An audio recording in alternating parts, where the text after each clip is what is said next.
Jeanette MacDonald was the picture of Hollywood perfection, angelic voice, radiant smile, and a career that soared above the rest. Audiences adored her, critics praised her, and the silver screen seemed to bend to her charm. But behind the lights and applause, a private world existed that no one could have imagined. After her death, a hidden diary surfaced, revealing secrets that would shock even the most devoted fans. A passionate affair with a fellow Hollywood star whispered rumors of heartbreak. And a life carefully concealed from the public eye, now coming to light. What seemed like a storybook life was, in fact, a carefully orchestrated performance, masking a web of personal pain, betrayal, and forbidden love. The more you learn, the more the glamorous facade crumbles, exposing a woman whose public image was only half the story. This isn't just the tale of a celebrated actress, it's a deep dive into obsession, secrecy, and the private battles fought in the shadows of Hollywood's golden age. The truth: Jeanette MacDonald was born in 1903 to a working-class family, the youngest of 4 daughters. Her father, despite hoping for a son, favored Jeanette. Seeing in her the spark and appearance he cherished, her red hair, striking blue-green eyes, and undeniable charisma. Inspired by his encouragement, she moved to New York in the early 1920s, following her sister to chase the bright lights of Broadway. Her soprano voice quickly earned attention, and she rose steadily through the theater ranks, earning praise for her angelic performances. By the late 1920s, she was a recognized star, catching the eye of film director Ernst Lubitsch, who cast her in The Love Parade alongside Maurice Chevalier. The film's success launched her into Hollywood stardom just as the talkies took over cinema and audiences sought optimism after the Wall Street crash.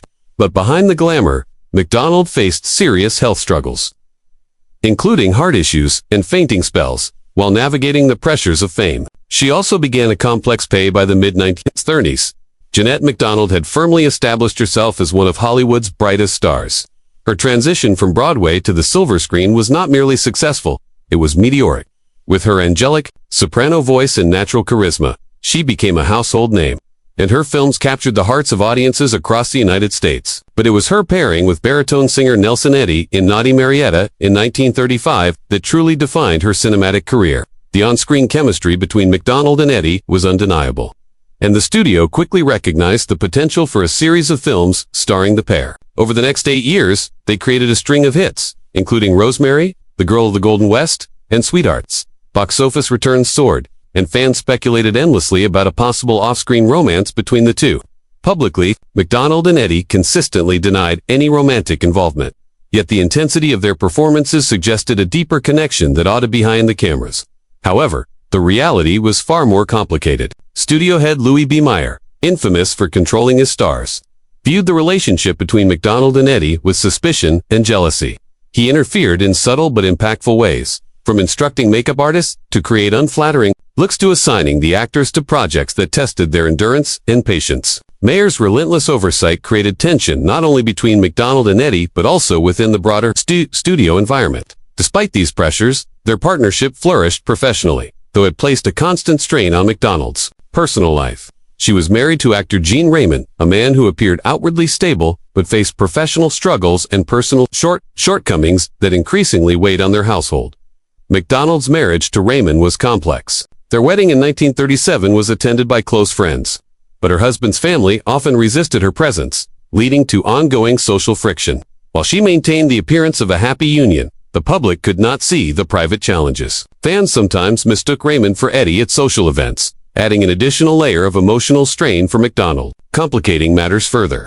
Nelson Eddy's personal life took dramatic turns in 1939 when he eloped with Anne Franklin, the ex-wife of director Sidney Franklin.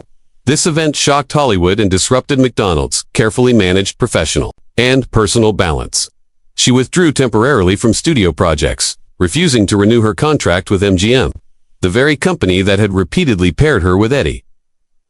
Attempting to distance herself, she sought other co-stars, requesting projects with Jimmy Stewart and others. Yet the studio, motivated by profit, ignored her preferences and continued to place Eddy. Tension escalated further when MacDonald discovered she was pregnant during the filming of Sweethearts. The child she carried was Nelson Eddy's, a secret that she had to carefully conceal while continuing to perform publicly and manage her marriage to Raymond. According to later accounts, her relationship with Raymond was far from ideal. He reportedly subjected her to emotional abuse and periods of neglect, leaving her alone for extended periods. Her diary, later revealed after her death, documents repeated instances of distress, including verbal insults and physical mistreatment. Despite the abuse, McDonald remained committed to her career and her bond with Eddie, seeking solace in their shared understanding and mutual respect. Even amid these personal crises, McDonald and Eddie maintained their professional output. They developed private rituals to affirm their commitment to each other, reportedly holding mock wedding ceremonies at Lake Tahoe while filming and returning annually to renew these vows. Their private life, however, remained hidden, carefully shielded from the public and studio interference.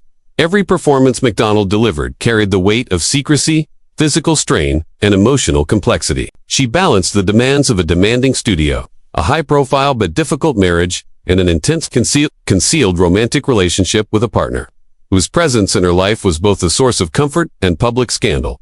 As McDonald's career progressed, she faced further health challenges. Heart issues and the physical demands of filming required constant vigilance. Yet the studio rarely accommodated her needs fully.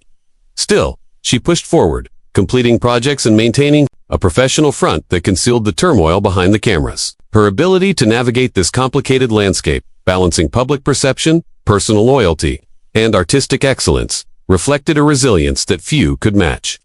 The pressures of fame, combined with the complexities of love, betrayal, and professional interference, built steadily, setting the stage for the dramatic events that would define the later years of her career and life. Every choice, from project selection to personal relationships, carried consequences that would reverberate for decades.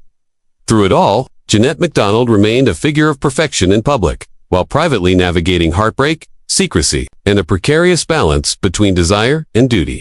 The tension between her public persona and private reality intensified with each passing year, making every decision and every relationship a test of endurance.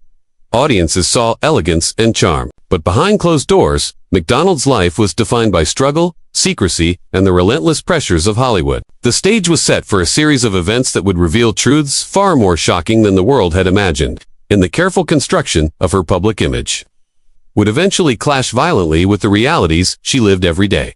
The most turbulent period of Jeanette MacDonald's life began in the late 1930s, when the tension between her public persona and private reality reached a breaking point. By 1938, while filming Sweethearts, MacDonald discovered she was pregnant with Nelson Eddy's child. This revelation threatened everything she had worked to protect: her marriage to Gene Raymond, her carefully cultivated Hollywood image, and her professional standing. Her pregnancy, hidden from both the studio and the public, became a constant source of anxiety. Reports suggest that her husband, Raymond, reacted with hostility, contributing to an environment of emotional and physical abuse. MacDonald's diary, later revealed decades after her death, detailed a life marked by neglect and cruelty, where Raymond reportedly left her alone for weeks, compounding the strain on her already fragile health. Despite the personal turmoil, MGM insisted on pairing her with Eddie for New Moon and Bittersweet in 1940, prioritizing box office returns over MacDonald's well-being. The stress of filming while secretly carrying Eddie's child placed her at extreme risk. Her health, already compromised by a history of heart problems, blackouts, and fainting spells, became increasingly precarious. Within this environment, MacDonald had to navigate complex emotional terrain, protecting her pregnancy, managing the volatile dynamics with her husband, and sustaining a professional front for audiences who only saw perfection on screen. The situation escalated further when Louis B. Mayer reportedly refused her pleas to annul her marriage to Raymond, so she could openly be with Eddie. Mayer's control over studio stars was absolute. MacDonald, despite her fame, found herself trapped between personal desire and institutional power. Eddie, fiercely protective, reportedly confronted Raymond Vey, resulting in altercations the newspapers later framed as accidents or trivial incidents, masking the depth of the conflict. Tragically, 6 months into her pregnancy, MacDonald lost the baby, with Eddie reportedly arranging the discreet burial of the remains on his property in California. The loss was devastating, deepening the emotional chasm between MacDonald and the world she publicly inhabited. Even after this personal catastrophe, MacDonald and Eddie continued their private partnership, maintaining what they described as a spiritual or symbolic marriage. Reports indicate that they returned annually to Lake Tahoe to renew vows, keeping their emotional bond alive despite the impossibility of openly acknowledging it. Meanwhile, MacDonald's marriage to Raymond continued to deteriorate. Biographer accounts revealed that Raymond engaged in multiple affairs, some involving male partners, creating further emotional trauma for MacDonald. The diary she kept during These years shows repeated patterns of neglect, abuse, and isolation. She was left alone for extended periods, her health in constant decline, while Raymond pursued his own desires without regard for her safety or dignity. Professionally, MacDonald faced the additional burden of attempting comebacks that never materialized. In the late 1950s, she sought to return to Hollywood, hiring writers and attempting to coordinate reunion projects with both Maurice Chevalier, her first co-star, and Nelson Eddy. Despite her investments, Eddy pulled out of a potential reunion, publicly criticizing the production and MacDonald's health issues. Particularly, her heart condition made insurance impossible. Projects that could have reignited her career were abandoned, leaving her increasingly isolated and frustrated. By the early 1960s, MacDonald's health had declined sharply. Opportunities for films like The Thrill of It All in 1963 and The Sound of Music stalled as her physical condition worsened.